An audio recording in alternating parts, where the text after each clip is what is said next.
Here we are, change of scenery, no trees, slightly cold, top of the mountain, who knows where.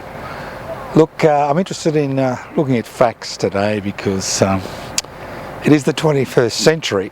The great thing about living in the 21st century is a little bit like living in the 16th century. Facts don't matter. We make up facts to suit our circumstances. Now, I know you'll find this hard to believe, that there's still a significant proportion of the population that has no interest or even belief in the facts surrounding the climate emergency. Now, it doesn't matter where you look, and it doesn't matter how many scientific papers you read. The conclusive evidence, and I'll say it again, conclusive evidence is the planet is warming. And the fact that there are 8 billion of us on the planet highlights the fact that we are contributing to this warming. Now, obviously, we have a number of options.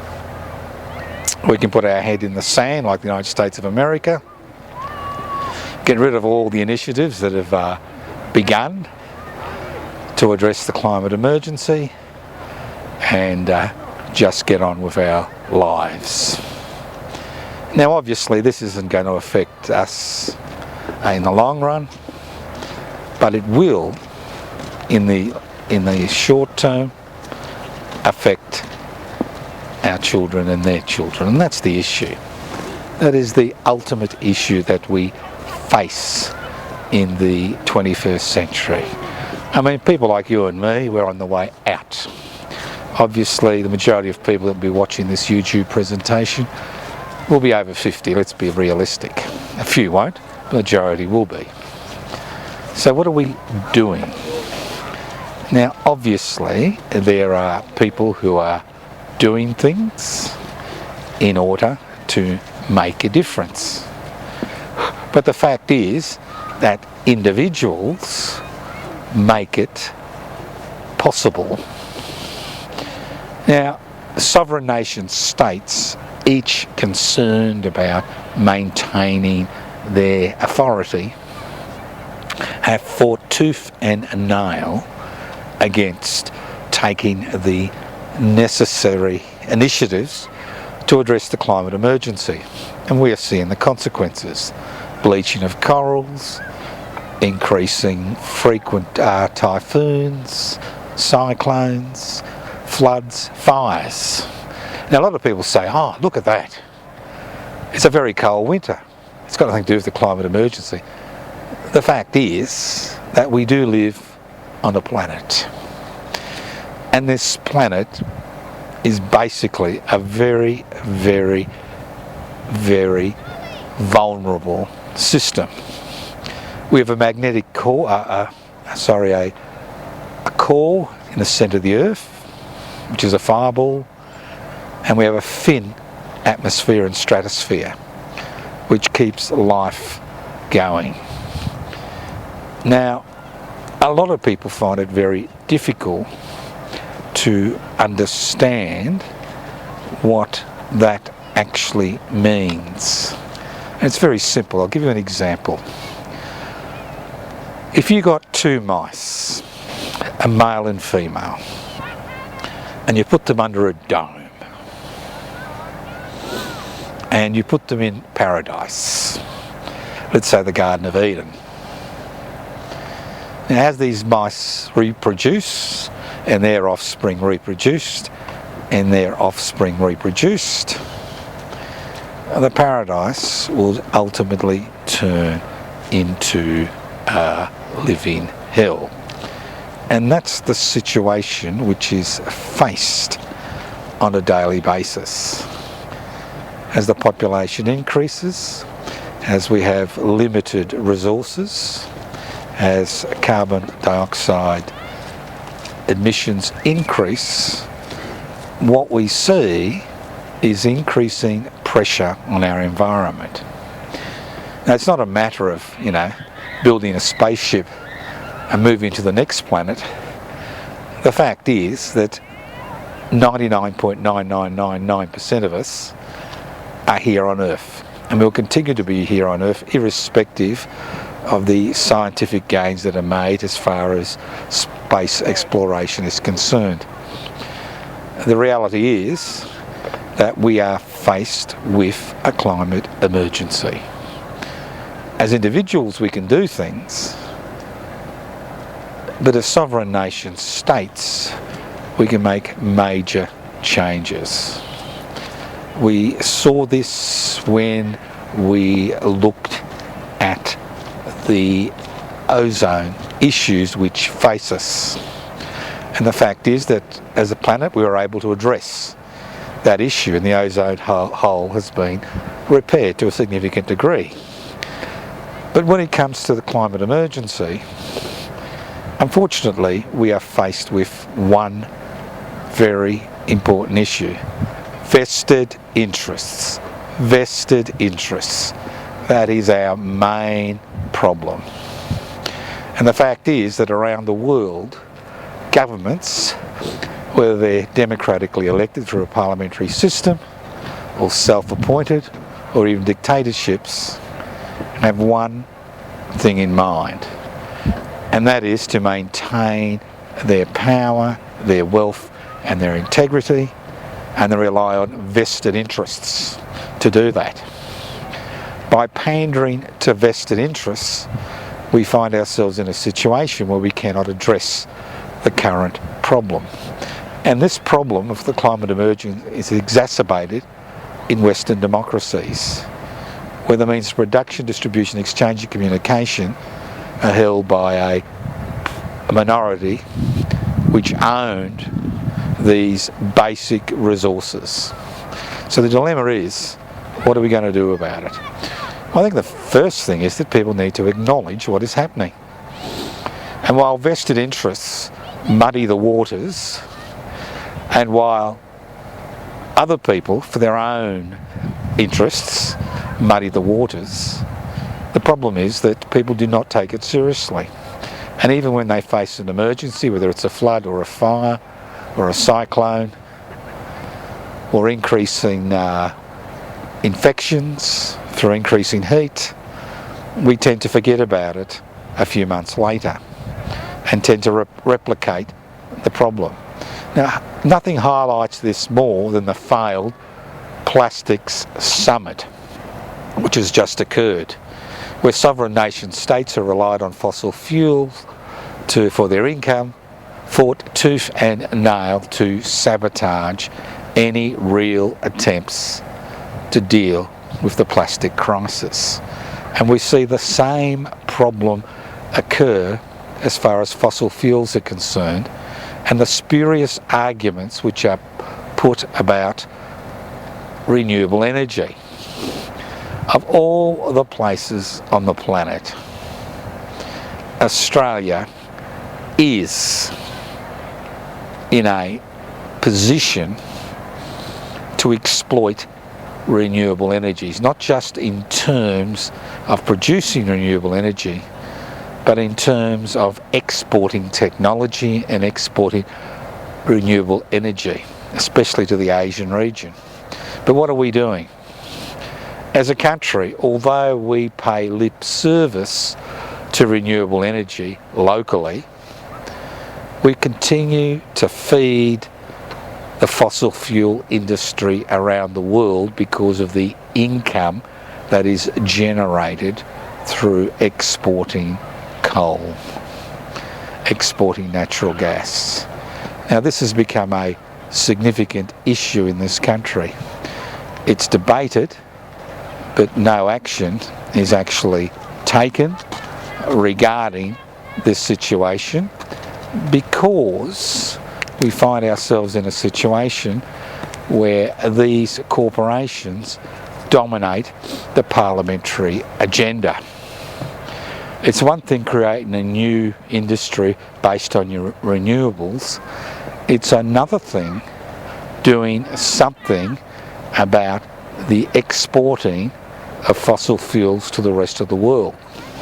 Now, it may temporarily increase revenue, but ultimately it will compound the problem for us as well as the rest of the world. So, do facts matter in the 21st century? Well, it seems they don't. Well, I'm a great believer in facts, that's why I'm here. Now, this mountain should be covered with snow at this time of year. It's not. There's patchy pieces of snow here and there. It still should be covered with snow. Facts are facts. And the dilemma is that when you live in a private investment for private profit society, where people's income is derived from the type of work they do, there is no impetus to actually challenge what is happening. Because if your income is tied up with exporting fossil fuels and exporting natural gas, the fact is that you will never be able to address the situation, because if you do address it, if you try to address the situation, you face the very real possibility of losing the ability to earn an income. And if you lose the ability to earn an income in a capitalist society, it means that you lose ultimately everything you've tried to gain. And that's the problem with living in Australia in the 21st century. Our natural resources are totally dominated by the private sector. Now, the private sector obviously needs to make a profit for its major shareholders as well as owners. And the fact is that while we live in a society where our major resources are dominated by the private sector, the government of the day, or the state, is actually not able to grapple with the situation regarding climate change. Now, if people are employed in government jobs, it's a different proposition. They could be deployed in other areas. But while the private sector dominates our mineral resources industry, we find ourselves in a situation where we as a nation are one of the major polluters in terms of exporting coal and gas to polluting nations, not because it raises billions of dollars for the Australian economy, but because it makes billions of dollars of profits for private corporations, which we have no power over. And that's the central dilemma. We could be the richest nation on earth, and we could address the climate emergency at the same time, and we could suspend gas and coal exports tomorrow if our natural resources were owned and exploited by the government of the day on our behalf. The problem is, in the 21st century in Australia, all our major mineral resources, which are some of our most important commodities in terms of income, international income, are owned by private corporations. And in many situations, although these privately owned corporations are making billions of dollars of profit, exceptionally little apart from wages to 2% of the Australian workforce and some royalties and some minimal taxation revenue goes back to the economy. This is an exceptionally difficult situation to address for a number of regions because, unfortunately, in this country, in 2025, it seems that the private investment for private profit mantra has become the main religious ideology in Australia in the 21st century. I'm not just talking about consumerism, I'm talking about something that goes deeper than that. The inability of the country to actually address this issue while the private sector is the dominant force in the mineral exploitation industry in this country. While they are primary forces, they can and do place extraordinary pressures on governments. And that's why we see time and time again the government fail to address the issue of the climate emergency in a very profound way. It's one thing to create a centralised renewable energy sector which is owned by the private sector. It's another thing to address the issue of who owns this country's mineral resources and how they should be exploited and who should profit from them. And while we rely on a private investment for private profit ideology, nothing will change in the future. So irrespective of whether you believe in the climate emergency or not, facts are facts are facts. The thing about living on planet Earth is we are flesh and bone and blood, and we need to breathe in order to survive.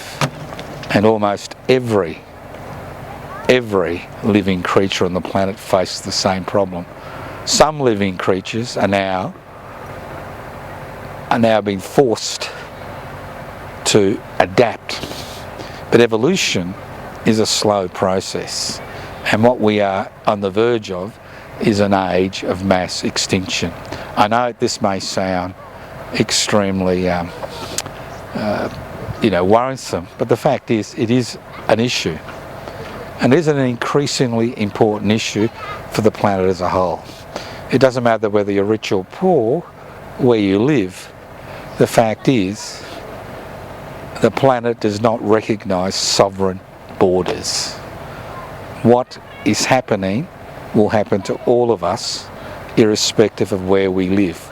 And if there are pariah states in our midst that are racing the opposite way, it's time they were confronted, because ultimately our future as a species on this planet is at stake if we do not address the current climate emergency. Now behind me there are children playing, there are people skiing, there are people enjoying themselves. The last vestiges of the snow disappear off this mountain. But the fact is that these type of situations will quickly disappear. It's not just a problem for the people who have, developed these mountains, but ultimately it's a problem for all of us, because this is basically the tip of an iceberg, and this iceberg is coming towards us. And if we think we are another Titanic, we need to think again, because ultimately the only solutions to a climate-induced, a climate-made emergency are human solutions. And these solutions not only involve individuals making sacrifices, but involve governments of all hues making the necessary decisions to prevent this forthcoming catastrophe.